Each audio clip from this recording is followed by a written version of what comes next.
I suppose it's no surprise that I'd be covering this. I'm going to walk you guys through the Ghomeshi apology. Um, I don't think this will be the last sensational thing we hear regarding Ghomeshi, but it's a bit of positive news for a change with a caveat. Um, and I'll get to those caveats as I go through the text of the apology.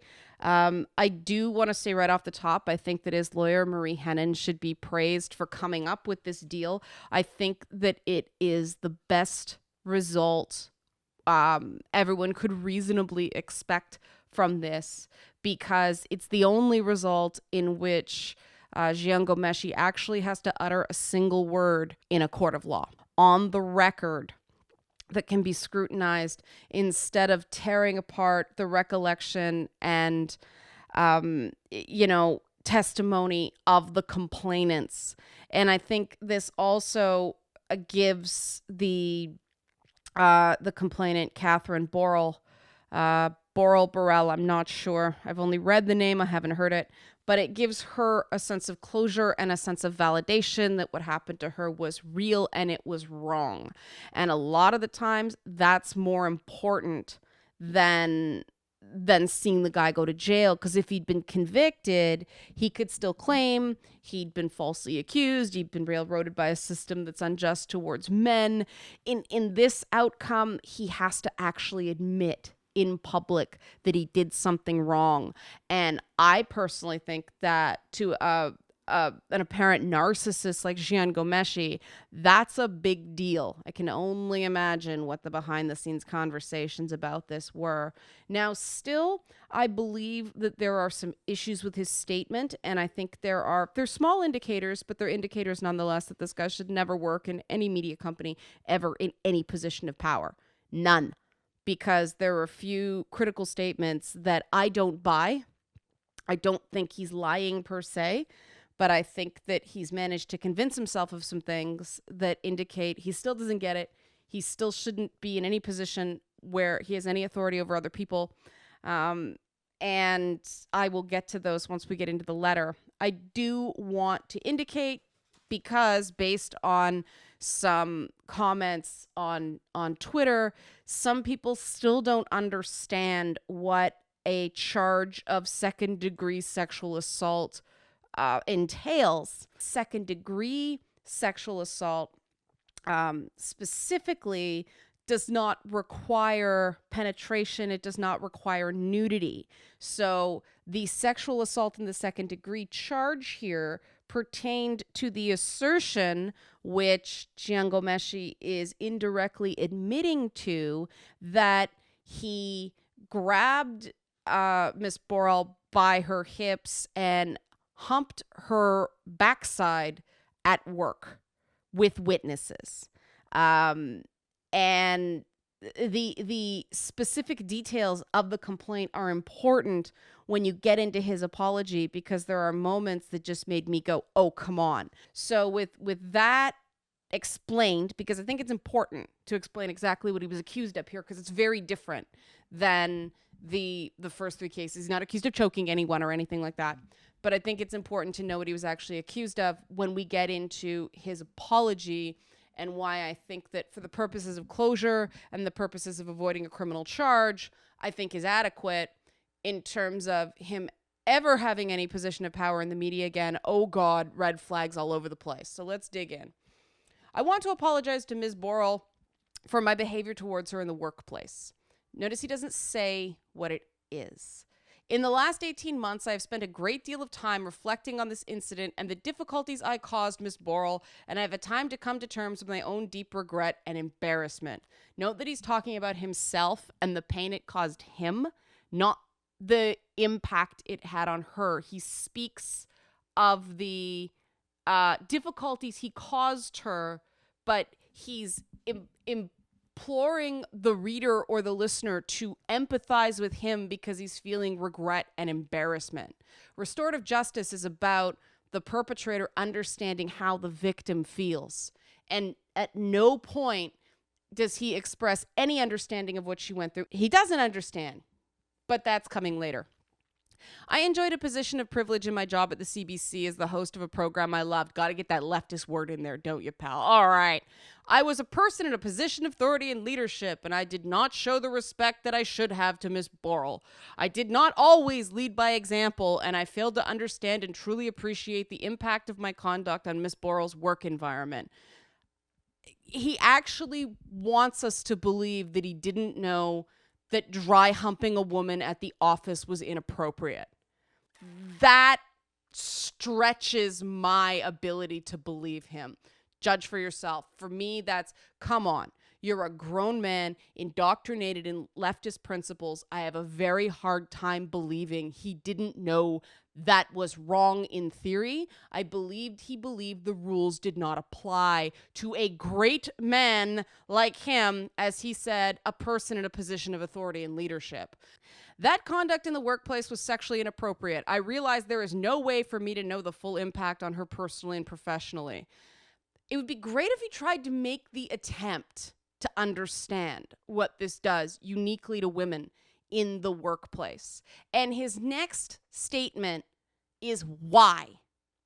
I now recognize that I crossed boundaries inappropriately. Really? You didn't notice at a time? How did you get to a position of power in media not knowing that dry humping a woman's ass at work was wrong?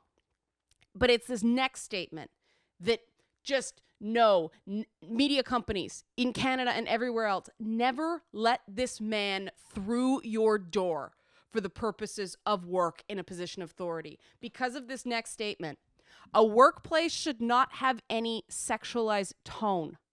That's true in a bank. That's true in a court of law. That is true in a lot of professional jobs. That is not true in the media.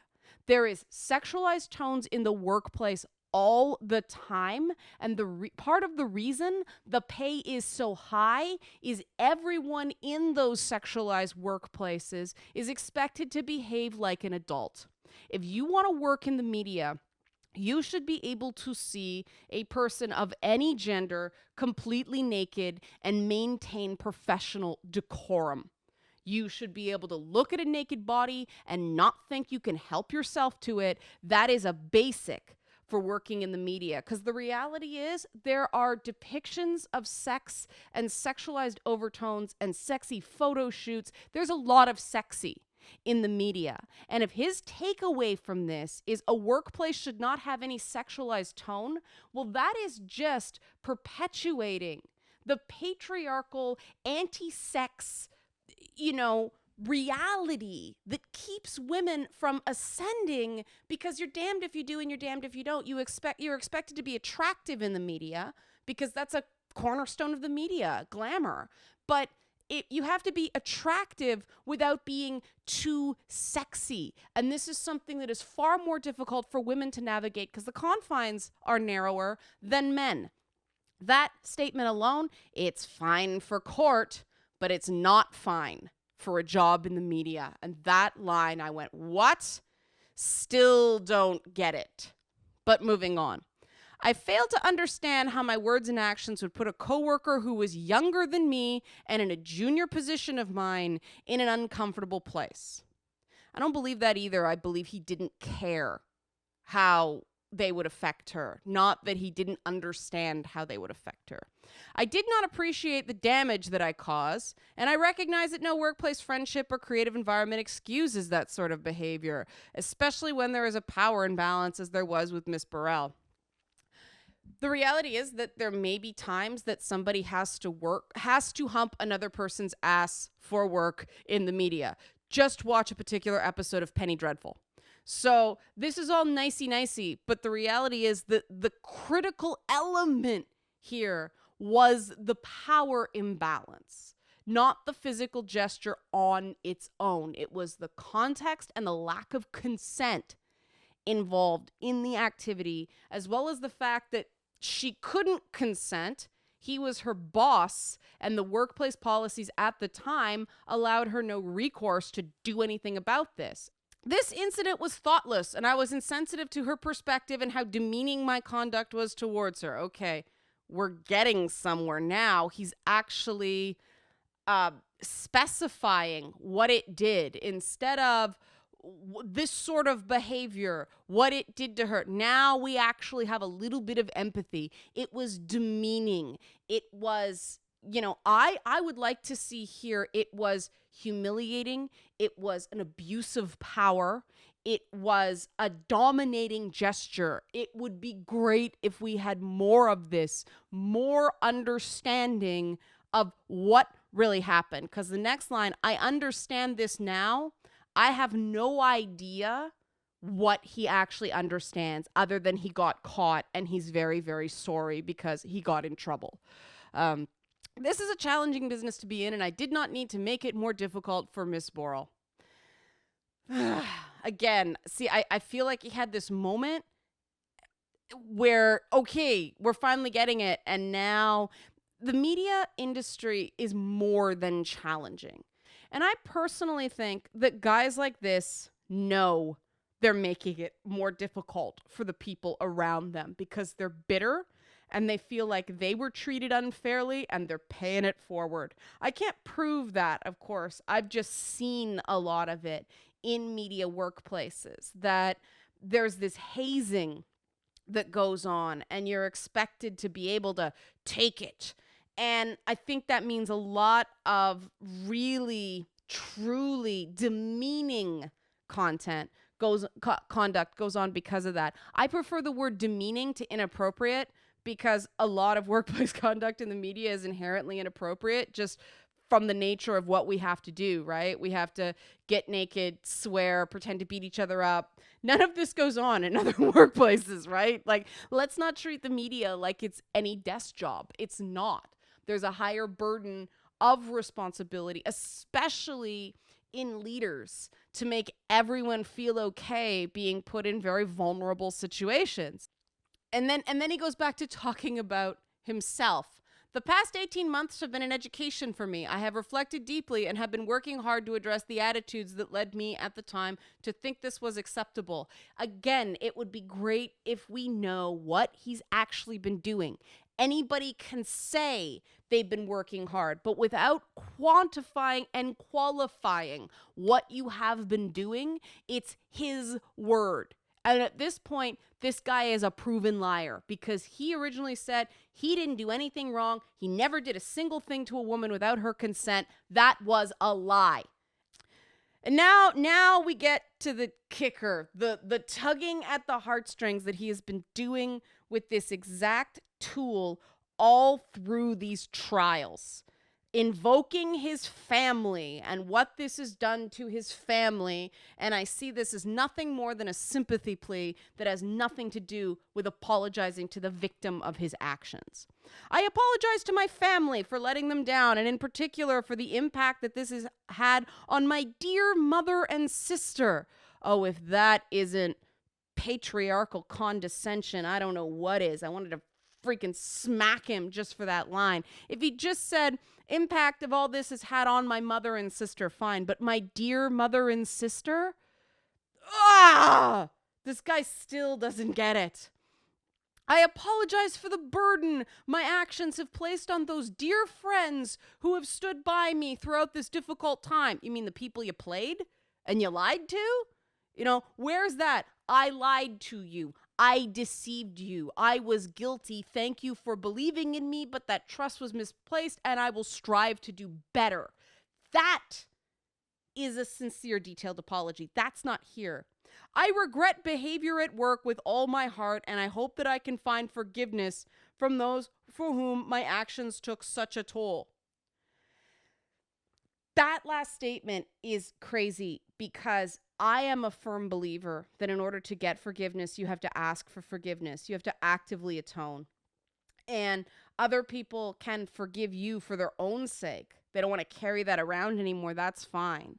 But all the people, my actions took a toll. Well, that's empty unless he's prepared to sit down with them and let him and be prepared to hear exactly the impact that he had, the careers he stalled and ruined, the self-esteems he destroyed, the full impact of his bullying, the embarrassment to the corporation that paid him probably millions of dollars over the years. These are all impacts of what he did. And yes, the company does bear some responsibility for not having enough oversight in the workplace. But at the end of the day, he did it.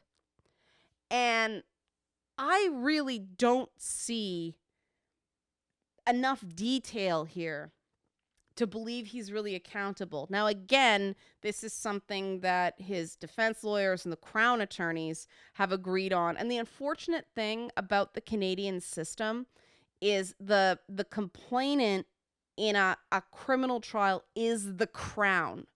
So the Crown can choose to accept this, even though the woman, or, in any crime, the person who was actually the victim of the crime actually has no say in a criminal complaint. It's different from a civil complaint in that regard. Now, I think in this case, she's accepted it because she'd rather just get on with her life and not have to deal with the stress of cross-examination. But I had hoped for better when I heard he was going to issue this apology. Now, of course, there's sidestepping of criminal wrongdoing, but that's not what I was looking for. I was looking for an actual indication that he really understands the impact of his behavior, because Ghomeshi has shown a lot of signs of being a narcissist and all that comes with it.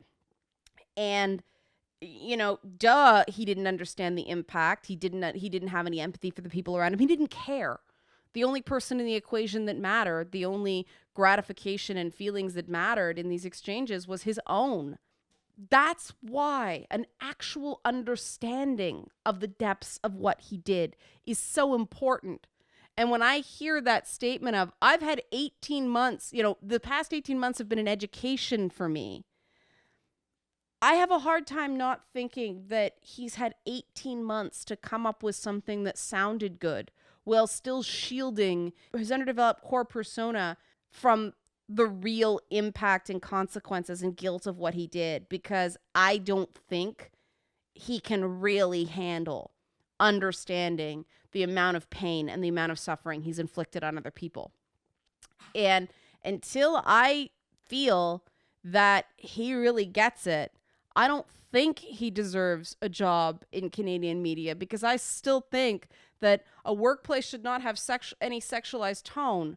Well, who determines what a sexualized tone is? The boss. Who was he? The boss. So he's going to get right back in any media situation and just control women in a completely different way. He's going to control, if he gets another job and still feels that way, he's going to start chastising them for dressing too sexy at work. He's going to chastise them for body language that may be provocative. There are ways he can use the very words of this apology to continue to manipulate and control people in different ways. And it has no place in media for the reasons I outlined, that there are sexual situations that sometimes have to be depicted. I mean, if somebody's promoting a very sexy album, is he not going to let that on a show? The Janet Jackson albums or Nicki Minaj albums, or even parts of, Beyonce's Lemonade are sexual in tone. Does that mean he wouldn't interview them? Come on. It's a disingenuous statement for the type of work he did, and it's great grounds for concern. Now, I'm not saying this to condemn him personally, as much as I'm saying these are assumptions that everybody goes, oh, yes, he's very, very right. No sexualized workplace, no. But that's thoughtless, isn't it? That's brainless. We need to start thinking and actually engage with this stuff and not just spew platitudes because this stuff is uncomfortable. Because the very aversion to this sort of topic allows guys like Ghomeshi to get away from it for years. Everybody wants to look the other way because it's unpleasant. Nobody wants to engage because it makes you physically sick to think about it. But all that does is empower the predator, because no one is standing up to them. And that's the paradigm that has to change if we want to get real movement on this issue.